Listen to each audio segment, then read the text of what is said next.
remember when I started at Kraft back in 2000. At the time, the advent of like emails were just getting to be used. And I remember the executive assistant saying, what now we can do in a day, once upon a time, took 7 days, took like well over a week, right? And so that was in 2000, just with the advent of email. So I agree with you. AI is just a tool, it's a technology. It will find its use case in many different ways.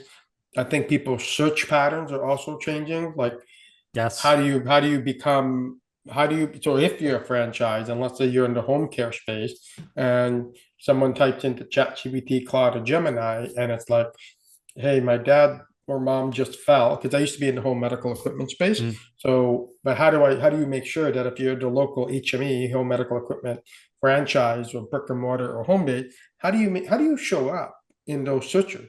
It's not Google anymore as much as it used to be. These Yes. people are Right. now getting a one word answer.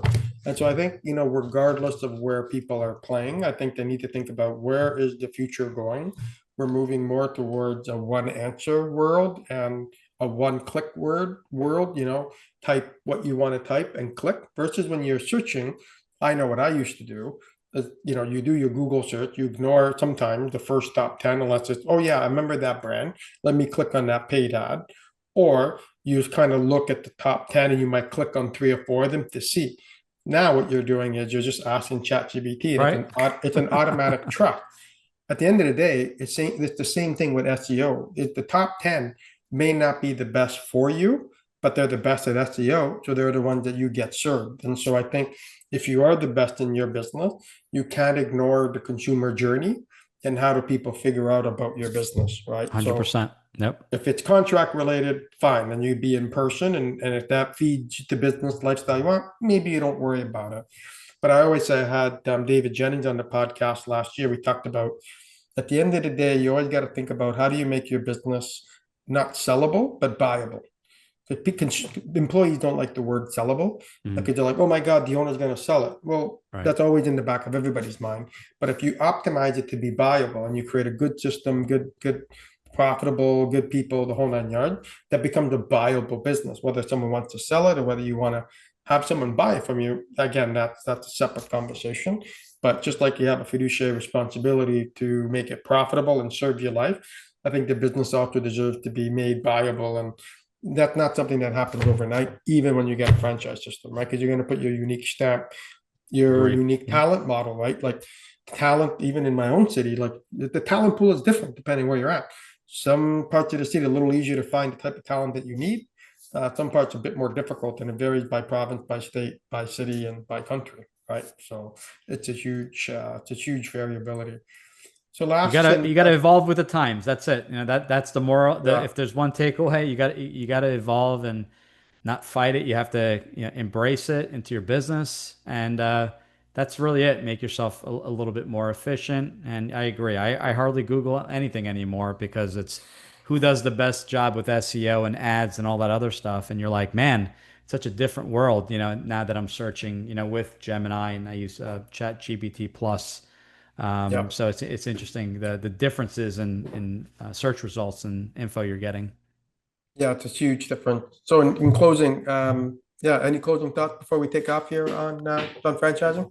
Now, just if you're considering looking at a franchise, we're able to help individuals in the U.S. and Canada. So if you are corporate exec, military veteran, you have a business that you want to bolt on a business, like I have a CPA right now looking at an expense reduction business.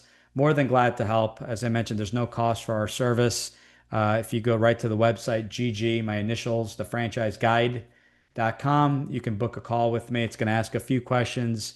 You can book that call. It's a quick 20-minute call. It'll help you speed the process up substantially in figuring out if a franchise is even worth considering. I do help quite a few people, E2 visa candidates. We've helped a few people from Canada moving to the States. So we're able to assist in that process as well. If you're not ready to chat, I wrote a book. This is my Franchise Freedom. Yeah, It's also the title of my podcast. It's a 30-minute read. It's my exact blueprint to finding your own business. Talks about all the things we do on the call. Obviously, I'm adding more value, letting you know what brands are available, but talks about the characteristics, excuse me, Mm. to consider in the business. Talks about investment, talks about a lot of different things. I encourage you. It's a free download. But if you prefer just watching a podcast, if you go to the resource tab under podcasts, 250 plus episodes, and you can search by title. So, exit strategy planning. My good friend David Barnett in Canada, he talks about how to sell your business. We have accountants, attorneys, founders of franchise brands, and everyone in between. So you could search by topic or get to the top of the list. Just give me a shout, and we'll set up a 20-minute call and figure out together if a franchise is a good fit. So looking forward to chatting. I Yeah. appreciate the invite in the show. This was a lot of fun, and looking forward to doing it again. Yeah, absolutely. And I'll be for those listening or watching, I'll put everything in the show notes to make it really easy for you to find Giuseppe.